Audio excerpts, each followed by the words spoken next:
Let's read some Bastiat, shall we?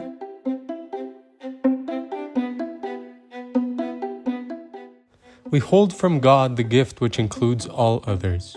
This gift is life, physical, intellectual, and moral life. But life cannot maintain itself alone. The Creator of life has entrusted us with the responsibility of preserving, developing, and perfecting it. In order that we may accomplish this, He has provided us with a collection of marvelous faculties, and He has put us in the midst of a variety of natural resources. By the application of our faculties to these natural resources, we convert them into products and use them. This process is necessary in order that life may run its appointed course. Life, faculties, production. In other words, individuality, liberty, property. This is man. And in spite of the cunning of artful political leaders, these three gifts from God precede all human legislation and are superior to it. Life, liberty, and property do not exist because men have made laws. On the contrary, it is the fact that life, liberty, and property existed beforehand that caused men to make laws in the first place. What then is law? It is a collective organization of the individual right to lawful defense. Each of us has a natural right from God to defend his person, his liberty, and his property.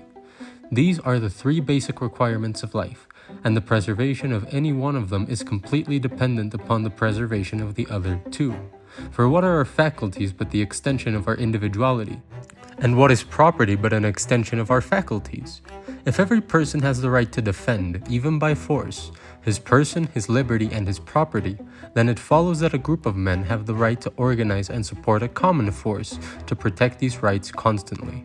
Thus, the principle of collective right, its reason for existing, its lawfulness, is based on individual right, and the common force that protects this collective right cannot logically have any other purpose or any other mission than that for which it acts as a substitute. Thus, since an individual cannot lawfully use force against the person, liberty, or property of another individual, then the common force, for the same reason, cannot lawfully be used to destroy the person, liberty, or property of individuals or groups. Such a perversion of force would be, in both cases, contrary to our premise. Force has been given to us to defend our own individual rights.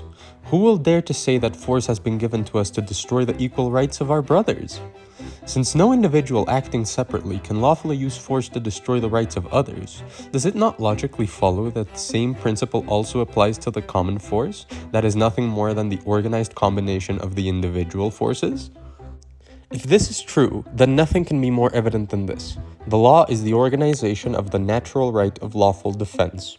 It is the substitution of a common force for individual forces, and this common force is only to do what the individual forces have a natural and lawful right to do, to protect persons, liberties, and properties, to maintain the right of each, and to cause justice to reign over us all.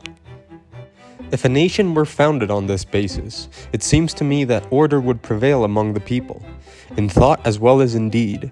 It seems to me that such a nation would have the most simple, easy to accept, economical, limited, non-oppressive, just, and enduring government imaginable, whatever its political form might be. Under such an administration, everyone would understand that he possessed all the privileges as well as all the responsibilities of his existence. No one would have any argument with the government, provided that his person was respected, his labor was free, and the fruits of his labor were protected against all unjust attack. When successful, we would not have to thank the state for our success. And conversely, when unsuccessful, we would no more think of blaming the state for our misfortune than would the farmers blame the state because of hail or frost. The state would be felt only by the invaluable blessings of safety provided by this concept of government. It can be further stated that, thanks to the non-intervention of the state in private affairs, our wants and their satisfactions would develop themselves in a logical manner. We would not see poor families seeking literary instruction before they have bread. We would not see cities populated at the expense of rural districts, nor rural districts at the expense of cities. We would not see the great displacements of capital, labor, and population that are caused by legislative decisions. The sources of our existence are made uncertain and precarious by these state-created displacements, and furthermore, these acts burden the government with increased responsibilities. But unfortunately, law by no means confines itself to its proper functions. And when it has exceeded its proper functions, it has not done so merely in some inconsequential and debatable matters. No, the law has gone further than this.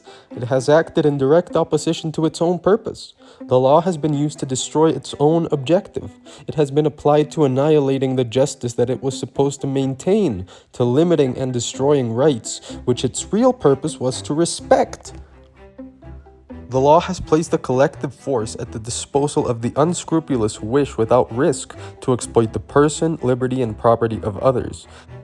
It has converted plunder into a right in order to protect plunder, and it has converted lawful defense into a crime in order to punish lawful defense. How has this perversion of the law been accomplished, and what have been the results? The law has been perverted by the influence of two entirely different causes: stupid greed and false philanthropy. Let us speak of the first.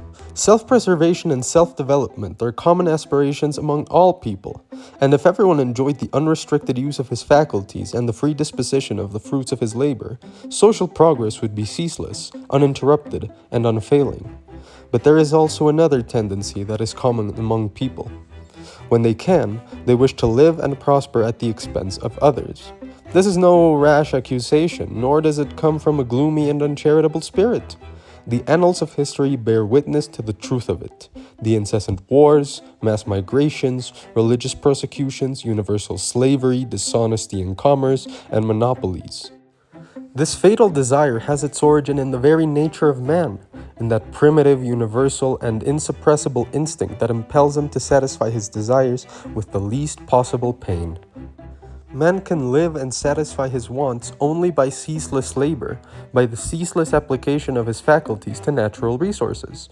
This process is the origin of property, but it is also true that man may live and satisfy his wants by seizing and consuming the products of the labor of others. This process is the origin of plunder. Now, since man is naturally inclined to avoid pain, and since labor is pain in itself, it follows that men will resort to plunder whenever plunder is easier than work. History shows this quite clearly, and under these conditions, neither religion nor morality can stop it. When then does plunder stop? It stops when it becomes more painful and more dangerous than labor. It is evident then that the proper purpose of the law is to use the power of its collective force to stop this fatal tendency to plunder instead of to work. All the measures of the law should protect property and punish plunder. But generally the law is made by one man or one class of men, and since law cannot operate without the sanction and support of a dominating force, this force must be entrusted to those who make the laws. This fact, combined with the fatal tendency that exists in the heart of man to satisfy his wants with the least possible effort, explains the almost universal perversion of the law. Thus, it is easy to understand how law, instead of checking injustice, becomes the invincible weapon of injustice. Alright, hope y'all enjoyed that. That's the video. Now get out of here.